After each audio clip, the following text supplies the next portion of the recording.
ဥဒေနာမင်းနဲ့သူ့ရဲ့အချစ်မြင့်မြတ်များဇက်သိမ်းပိုင်းကိုဆက်လက်စီစဉ်တင်ဆက်ပေးလိုက်ပါတယ်ခင်ဗျာကိုတံပီမြို့မှာတတိကြီးများဖြစ်ကြတဲ့ဂေါတကတတိ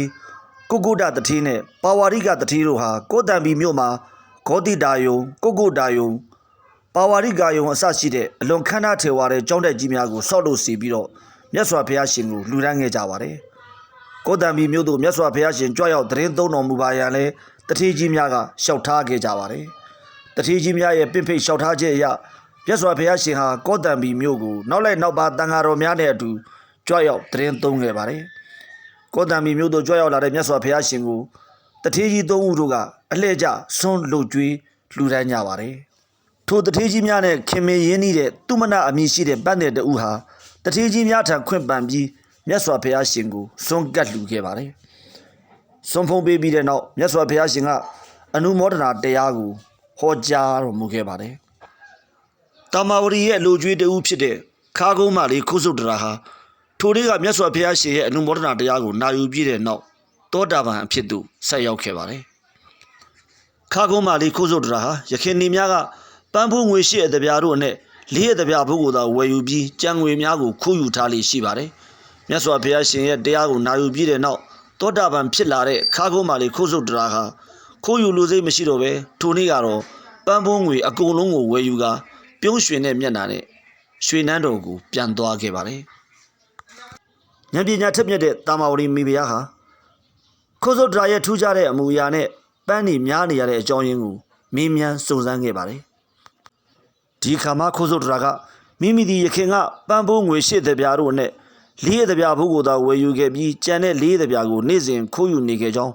ယခုအခါမြတ်စွာဘုရားရှင်ထံမှတရားတော်ကိုနာယူပြီးတဲ့အတွက်ခိုးယူလိုစိတ်မရှိတော့ဘဲပန်းဖိုးငွေရှစ်တပြားဘိုးလုံးဝယ်ယူခဲ့တဲ့အတွက်ပန်းများနေရခြင်းဖြစ်ကြောင်းပြန်လဲဖြည့်ရှင်းလျှောက်တင်ခဲ့ပါတယ်တာမာဝရီမိဖုရားနဲ့မောင်မ900တို့ဟာမြတ်စွာဘုရားရှင်ထံမှနာယူခဲ့ရတဲ့တရားကိုမိမိတို့အားတစ်ဆင့်ပြန်လဲဟောကြားပေးဖို့ခိုးစုတ်တရာကိုဝိုင်းဝန်းတောင်းပန်ခဲ့ကြပါတယ်ခါကုန်းမလေးခိုးစုတ်တရာဟာတပ်ပြတ်တဲ့အဝတ်စားများကိုဝတ်ဆင်ပြီးတော့မြင့်မြတ်တဲ့နေရာမှာထိုင်ကမြတ်စွာဘုရားရှင်ထံမှနာယူခဲ့ရတဲ့တရားကိုတာမာဝရီမိဖုရားနဲ့မောင်မ900တို့အားတဆင့်ပြန်လဲဟောကြားခဲ့ပါတယ်တာမာဝရီမိဖုရားနဲ့မောင်မ900တို့ဟာခိုးစုတ်တရာဟောကြားတဲ့တရားကိုနာယူပြီးတောတာပန်အဖြစ်သို့ဆက်ရောက်ခဲ့ကြပါတယ်နောက်ပိုင်းမှာတာမာဝရီမိဖုရားနဲ့မောင်မ900တို့ရဲ့တောင်းဆိုမှုကြောင့်ခါကုန်းမလေးခိုးစုတ်တရာဟာမြတ်စွာဘုရားရှင်ထံမှတရားတော်များကိုနာယူပြီးတာမာဝရီမိဖုရားနဲ့မောင်မ900တို့အားတဆင့်ပြန်လဲဟောကြားခဲ့ရပါတယ်မြတ်စွာဘုရားရှင်ရဲ့တရားတော်များကိုနာယူရင်းတဆင့်ပြန်လဲဟောကြားရင်းနဲ့ခါကုန်းမလေးခိုးစုတ်တရာဟာနောက်ပိုင်းမှာဣတတိဘွယ်ထူးဖြင့်ချီကျူးခြင်းခံရတဲ့ဘိက္ခုနီမတူဖြစ်သွားခဲ့ပါတယ်ဣတတိယယဟန္တာဘိက္ခုနီမကြီးဖြစ်လာမဲ့ခိုးစုတ်တရာဟာတခုသောဘဝတုန်းကခါကုန်းနေတဲ့ပိစိကဗုဒ္ဓရှင်မြတ်တစ်ပါးကိုပြင်မစော်ကားမိတဲ့ကံကြောင့်ယခုဘဝမှာခါကုန်းပြီးတော့သူတစ်ပါးရဲ့အလို့အကျွေးဘဝကိုရောက်ရှိနေရခြင်းဖြစ်ပါတယ်ပုံနာမျိုးရိုးမှမိဖုရားဖြစ်လာတဲ့မာဂန္ဒီကတော့ကောတံပီနန်းတော်ကိုရောက်ပြီဆိုတာနဲ့မြတ်စွာဘုရားရှင်ကိုအရှက်တကွဲအကျိုးနဲ့ဖြစ်အောင်လက်စားချေဖို့သူမရဲ့အကြံစီကိုစတင်มาတော့တယ်မာဂန္ဒီမိဖုရားဟာတေတော်ကျူးများကိုခေါ်ယူပြီးတော့မြတ်စွာဘုရားရှင်နဲ့နောက်လက်နောက်ပါများကောတံပီမြို့တွင်ဆွမ်းခံကြွတဲ့အခါဆဲရီနီးပုံမျောစွာနဲ့ဆဲရီကြဖို့ငွေပေးခိုင်းစေခဲ့ခြင်းဖြစ်ပါတယ်ကောတံပီမြို့တွင်မှတေတော်ကျူးများဟာမြတ်စွာဘုရားရှင်နဲ့တန်ဃာတော်များဆွမ်းခံကြွရာလမ်းတိုင်းမှာစီးကြိုပြီးတော့ဆဲရီချင်းမျိုးစုံနဲ့ဆဲရီတိုင်းထွာကြပါတယ်မြတ်စွာဘုရားရှင်ရဲ့အလိုအကျွေးဖြစ်တဲ့အရှင်အာနန္ဒာကအခြားမြို့များသို့ကြွရောက်၍ဆုံးခံတဲ့မှာကြောင်းမြတ်စွာဘုရားရှင်ကိုလျှောက်ထားတဲ့အခါမြတ်စွာဘုရားရှင်ကချစ်သားအာနန္ဒာစစ်မြေပြင်သို့ထွက်လာသောဆင်မြောင်ကြီးသည်အရက်လေးမျက်နှာတို့မှပြစ်လွတ်သောမြားတို့ကိုတီးခံရတဲ့ကဲ့သို့ဒုတိလပုဂ္ဂိုလ်တို့၏ဆဲရီမှုကိုငါဘုရားသည်တီးခံရပေမည်ဟုနှစ်သိမ့်တော်မူခဲ့ပါတယ်သူမကိုအပုတ်ကောင်ဟုပြောဆိုသုံးနှုန်းခဲ့တဲ့မြတ်စွာဘုရားကိုဆဲရီတိုင်းထွာဖို့ဒုတိလတေတော်ကျူးများကိုငွေပေးခိုင်းစေခဲ့တဲ့မာဂန္ဒီမိဖုရားဟာမြတ်စွာဘုရားကိုကြည်ညိုတဲ့တာမာဝရီမိဖုရားကိုလည်း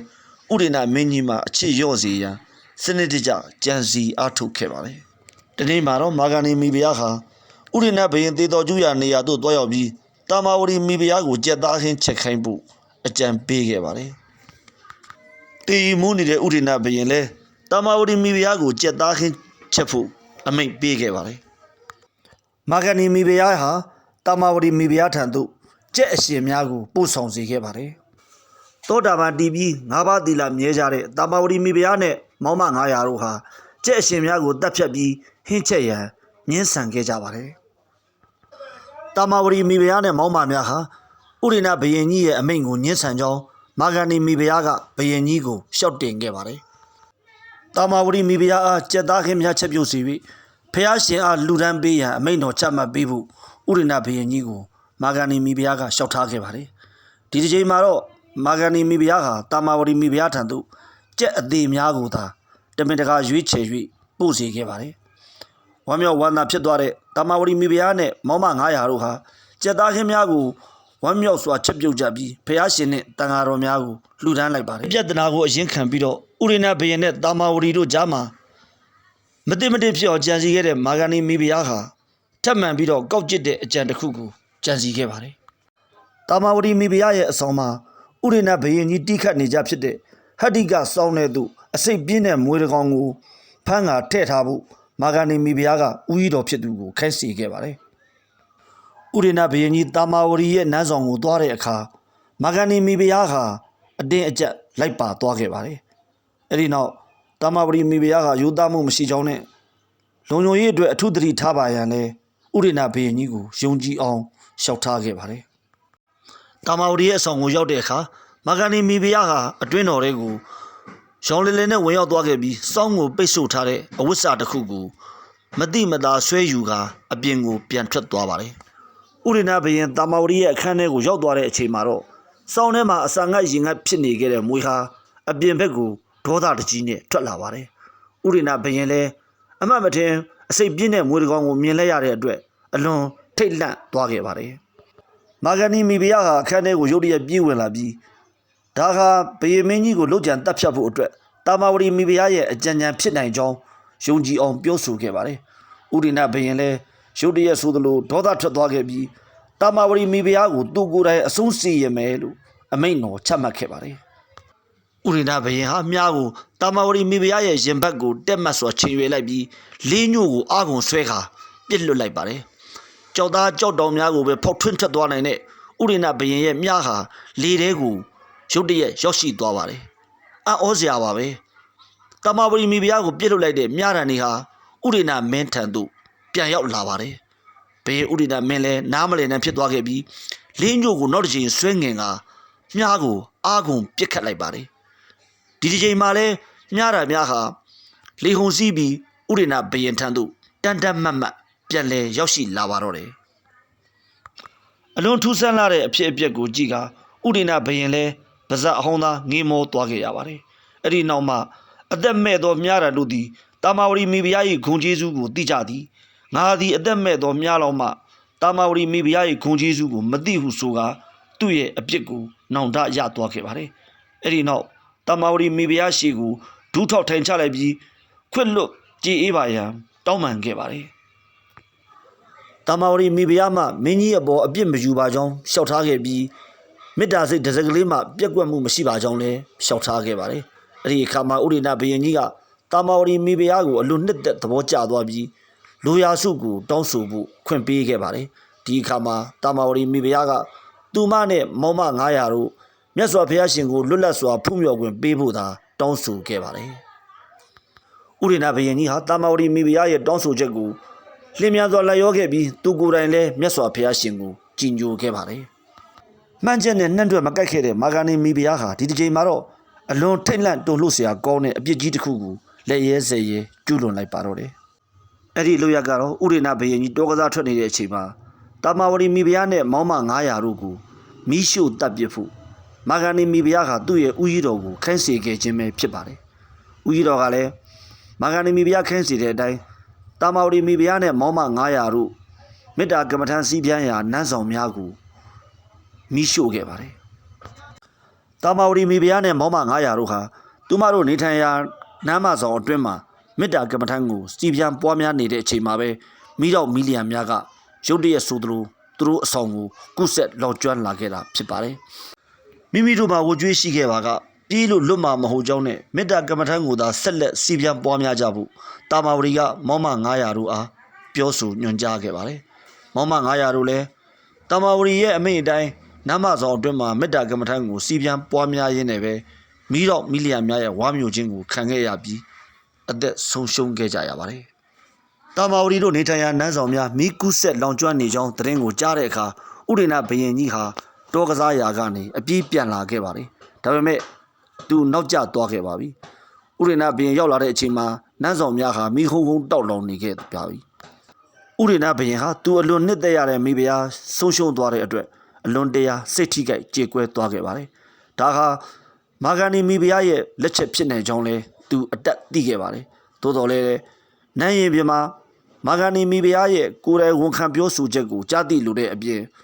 ပရိသတ်လည်းမထင်ရှားစေလိုတာကြောင့်ဥဒိဏဘယင်ဟာတခွန်းတပါရမှပြောဆိုခဲ့ခြင်းမရှိဘဲ